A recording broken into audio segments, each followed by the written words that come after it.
si on regarde au niveau du thorax, en fait, on se rend compte que, en fait, autour des poumons, dans la cage thoracique, il y a du sang et de l'air. Pourquoi il y a du sang et de l'air? En fait, parce qu'il y a plein de fractures de côtes des deux côtés, d'accord, à gauche et à droite, et au niveau de la partie antérieure, la partie latérale et la partie postérieure des côtes.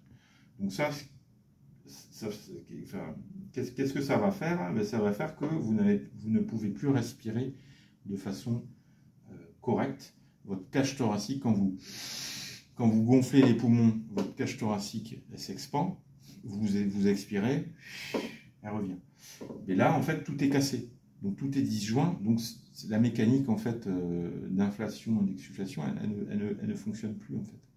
Voilà. Donc ça, bah, déjà, vous avez une cause de décès.